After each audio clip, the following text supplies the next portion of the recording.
Welcome to the Evening Review with your host for Wednesdays, Ashwyn Mberi.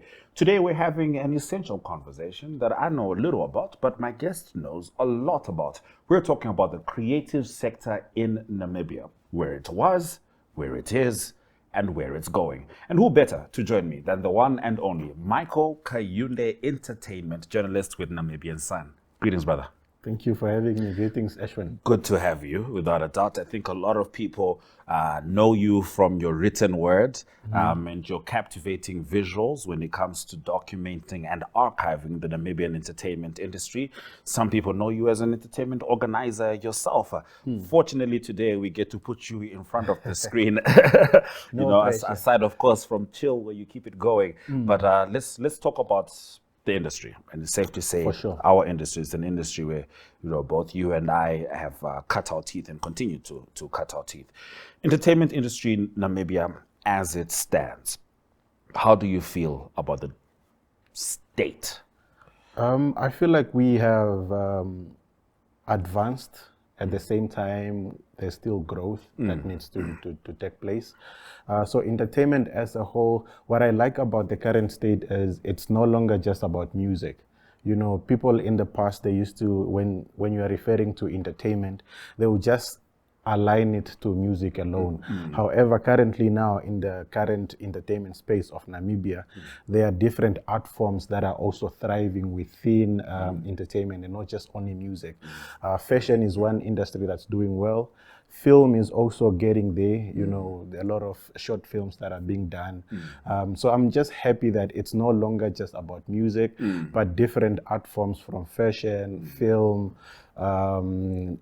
visual arts, all of those different art forms are also starting to get the recognition they deserve, and I'm happy about that. Mike, I think we can agree that if there's one thing we've always known is that Namibia has the raw materials creatively. You left out poetry. Poetry and comedy. Poetry and comedy, they're coming along as well.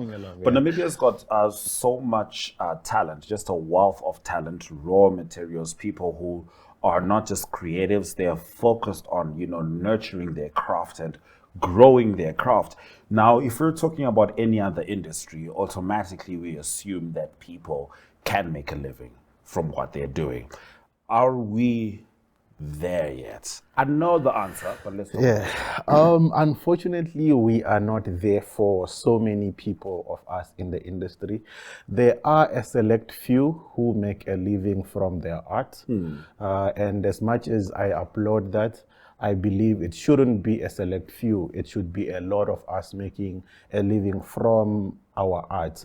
However, that's not the case. The goal is for us to get there. But currently, to answer your question, we are not there yet. We are not there yet. Not a lot of people within or from the arts space make a living from it. A lot of people that are actually maybe even thriving, they have other means of income, and then they take entertainment as a hobby. And those ones actually tend to do well, because you have a good paying job. So it's easier for you if you're a musician to pay for your music video. Pay for studio time. For studio time, all of those things, as opposed to if your only means of income is you getting booked. When you get booked, you may not get enough money to actually leave some and invest back in your space. You will then pay your rent, Absolutely. And I think a real important aspect of artists being able to live off their art is that you don't always then have to say yes. Yes, correct. Yes isn't necessarily just tied to your stomach. Yes is also can be tied to your values, to your identity, to alignment with the people who are trying to, to get you to work for them. So unfortunately, it does seem like that's really where we are, where not a lot of artists are making a living from it. And I think the ones who are, we have to be a little honest about it. It took them a while. It did. It took some of them decades, you know. Even if you've been enjoying certain people for the last decade, ask them about how the two previous decades were. And so that creates a little bit, a lot of an issue with regards to the development of art, you know, and creativity and people being able to make a living from their art. Do you feel that at the very least, the art is being seen at its right value? Yes and no.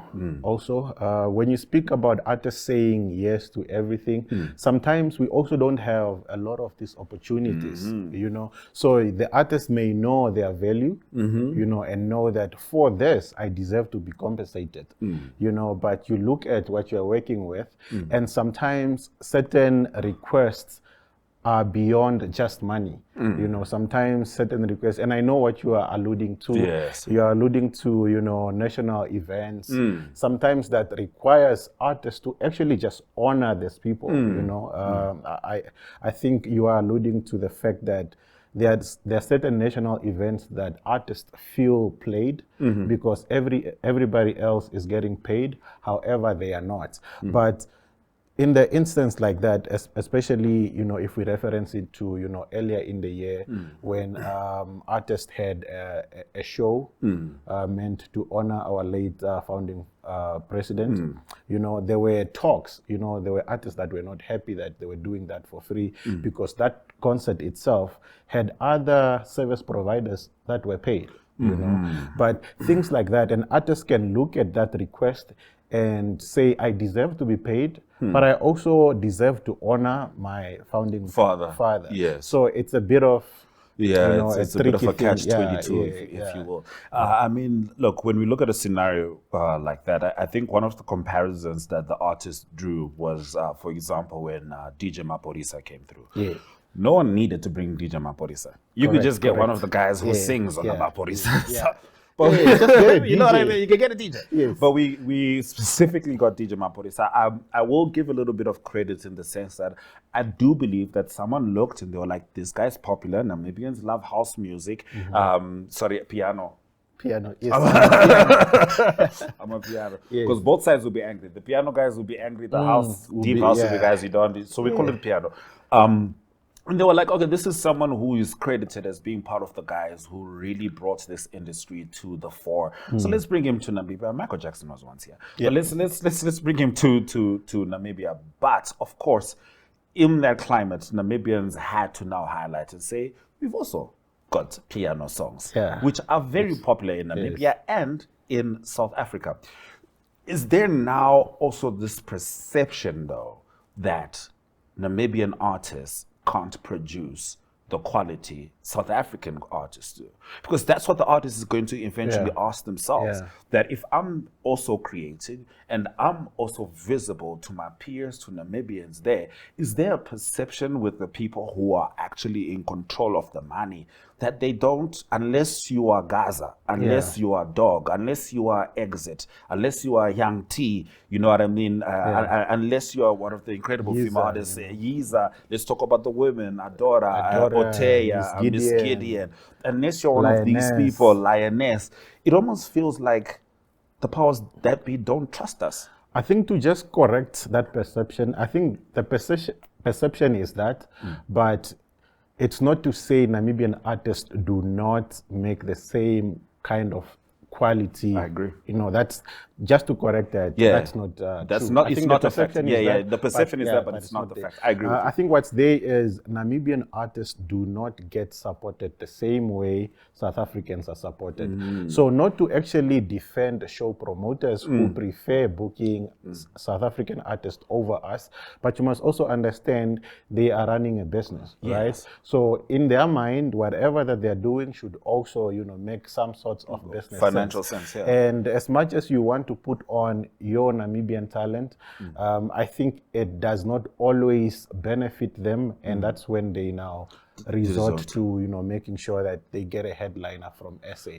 The only thing I can advise there is to now say, in doing that, you know, don't completely leave out our talent. You know, a show can be headlined by someone from SA, but the lineup, the supporting acts are our own artists, and because they are supporting does not mean you shouldn't, you know, compensate them the same way. Treat them the same way. Treat them the same way. You know, even when it comes to just the technical side of things. You know, there's this perception where show promoters will make sure that when the headliner from SA, Nigeria, or wherever comes on, their Everything. mic is even different. Oh, my friend, it's those are clean. what I want to, just discourage. Yes. Because it actually just makes our talent look like they don't know what they're doing. But they're not getting the right support over there. Yes, exactly. Yes. So I believe every artist should be supported the same way, and especially us as Namibian creatives in the promotion space.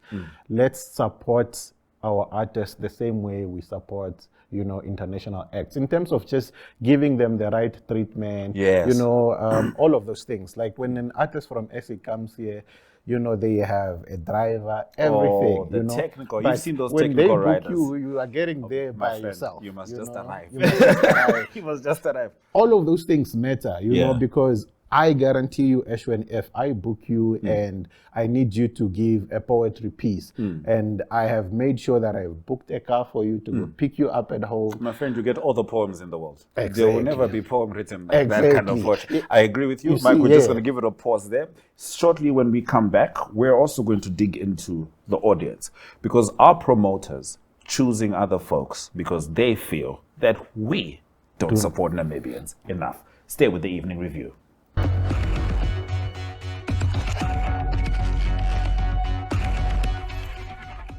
So I am with entertainment journalist Michael Kayunde as we are breaking down the creative sector in Namibia and how it can grow and get more support. Just now we were talking about how, certain acts are brought in internationally and the treatment can be different. And of course, Mike, you spoke about the bottom line, because you have to also understand that Namibians do want to see some of these international acts, and having those international acts can also expose our local acts to, to people behind borders, to fans who they have beyond borders, because people like Maborisa, they've always got eyes on them. But let's come back to the core thing of it all with regards to the creative sector. And painters, we are all together. We are same subject. Yes. I guess performers are just a little easier to grab onto, but we are on the same subject. What could Namibian organizers do to push the local creative sector forward? Now, you and myself can say we've ticked boxes as far as organizing for creatives in Namibia, grassroots creatives. I think we've been a part of that already. Currently, of course, I'm not necessarily in that space anymore, and it's seasonal when it needs to be. What can the organizers be doing? Because I've spoken to artists, I've spoken to comedians. They're saying these venues are too expensive. Yeah, the venues are too expensive. And just on day, I feel like artists also need to actually get to a point where they start doing their own shows, and not wait on promoters to book them. Yes. Artists, especially performing artists, also like you mentioned, painters and everything. Everybody with the exhibitions. Yeah, yes. Exhibitions. They do have this means of making money, right? And I feel like when they get booked, they should actually always just put aside some money to invest in their own shows. Yes. Until you are putting up your own show, you are always going to answer to the Michael that is booking you. And you are not always going to be happy. Yes. I feel like from artists to exhibitors, instead of like exhibiting with a group of other artists, if you do your own exhibition, you are going to actually just know how you want to curate your showcase, your exhibition, and you're not going to have to answer to a lot of people, in terms of you bringing your idea to life. I do understand it's expensive, but hence I'm saying I look at a lot of artists that get booked so many times. You're always seeing them on posters. Oh yeah. But you have never seen them do a show of their own. Yeah, and I think that is something that I've also noticed. Fortunately, I took your advice years before you gave it. I did some solo poetry shows back in the day, but I also thought that was something that would continue happening, which then also begs the question: are we just trying to focus on the creative aspect of our work, and we're just ignoring the organizational responsibility of being an artist? Because you also have a responsibility to give your art visibility? Yeah, I think that's where the question and issue of having a team is important. I do understand having a team is costly, but you need to understand that you are not going to do this thing on your own. Absolutely. You know, you are competing with a Gaza who has a team. Yes. You know, you are competing with a Lioness who has a team. You're competing with a Top Cherry who has a team. And those guys, when they are putting together events in whatever art form that they're putting it up there, they are not doing everything by themselves. You know, where I've seen this trend or phenomenon where an artist is just working with their best friend. Their best friend is their manager, is their makeup artist, and unfortunately, it does not work like that. You need a team, because you may be gifted, maybe in the creative space. Yes. You need someone who understands the business side of things. Yes. That person is going to, do well in terms of organizing your event. Yes. Most of the time, not all the time, that you find artists who are well versed, business-wise, as well as also the creative Definitely. space. So that's why I feel like artists shouldn't just try to do everything by themselves. They should just acknowledge that having a team actually makes you go further. Absolutely. I couldn't agree more. But I'm glad you said artists shouldn't do things with themselves, because that brings on the next question. Okay. The government. All right. What can the government do to grow Namibia's creative sector? I do understand our president was at the previously held Creative Summit, if I'm not mistaken. This was prior to her election, becoming the president, which is a good sign. It's very good to see, without a doubt. But what could the government be doing for the creative sector? Now, we're not talking handouts. We're talking how can we all be able to create a sustainable living? Should the government sit down? Should we be having think tanks, indabas? I'm saying that with hesitation, Mike, because we've attended so many. And you don't feel like things come out of these things, right? It doesn't feel that way. It does. I think the government just needs to continue what they are doing, however, at a much more higher pace and level. When I say continue what they are doing, as the government of Namibia has, institutions that they, fund, and then those institutions then, fund the creatives on the ground, right? National Theatre of Namibia, entities like that, yes. Namibia Film Commission. Yes. I think even right now there is a call out to the Film Commission, that's correct. Commission. I applaud them for that, right? But I do feel like those grants are too little to actually allow creatives to put together projects that's going to change their lives and that of their families. Not to really put out numbers there, but if you are giving a grant for a film or a short film and it's below 100,000. So a lot of people heard 100,000 and then they thought about if it was your salary 100,000, you take it. It doesn't work like that. No, it doesn't work like that. If it's 100,000, there's a lot of people to pay. There's a lot of people to pay. And the entertainment space is a very costly business. Yes. Equipments are expensive. Either you are buying them or you are hiring them. They are still expensive, So I was just referencing that to say, for instance, if it's a short film that you're doing, you cannot compete with a Nigerian person, with 100,000 budget. You can't.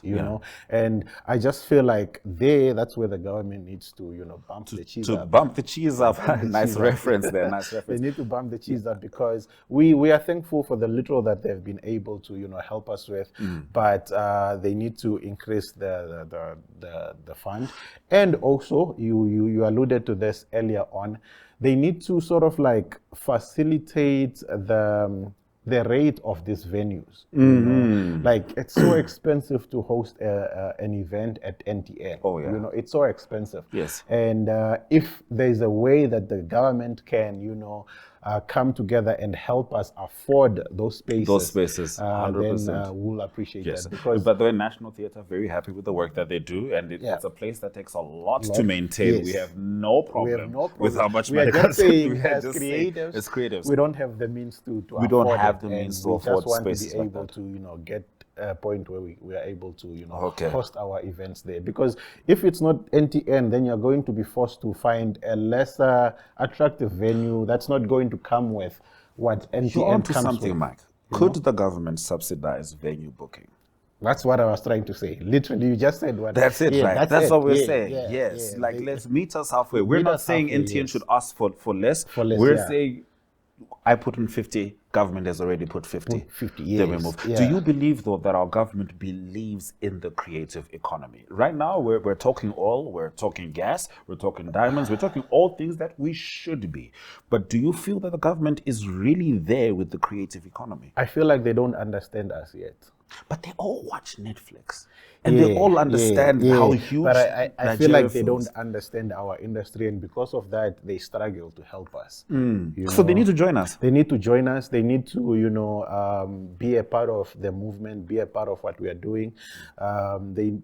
The support that they give us, I feel like it could have been more tailored if they understood what we're doing. you know. Yes. Hence, even with this grants that I'm talking about, if they knew what it takes to put together a production, then they wouldn't be putting out those grants, 100%. So I do commend them, though, especially with the new administration. Yes, yes. They have been really paying attention to us. Yes. We are in part of their conversations. Yes. And I just hope it continues to be that way and finally get to a point where we see the benefits. All right. No, I couldn't agree more, Mike. And especially when you look at our government appointments, it seems like everyone gets something. But the creative sector, do you get my point? I say that, like, in the sports sector, there's a lot of people who saw Coach Dino Balotti. Even that I have an issue with, right? We are like a stepchild of the ministry. It's the Ministry of Arts, Education, Innovation, all of those things, and then that's where we are also a part of, like, in the corner. I just feel like we also need representation. Yeah, a ministry of our own. Yes. Arts and culture needs to be a standalone ministry. I couldn't agree It shouldn't be a thing of, this is the Ministry of Education, Arts and Culture. Because whatever is diverted towards that ministry, education is important. 100%. But also there's creative education. I studied the art. because of us just being a part of this ministry, it's just like we are always an afterthought. Always enough, which is sad because people like myself studied at the University of Namibia drama school. Some people might think that he went somewhere and he got his warwas and he brought them. It's right here in Namibia. We are already training people for an industry that we haven't fully facilitated in order for it to be sustainable for them. But like you're saying, it's a new administration. Everyone's taking their jackets off, getting to work. And we're seeing good things so far. So absolutely. We hope, it just gets better. Okay, so Michael Kayunde hopes it gets better. Ashwyn Mberi certainly does.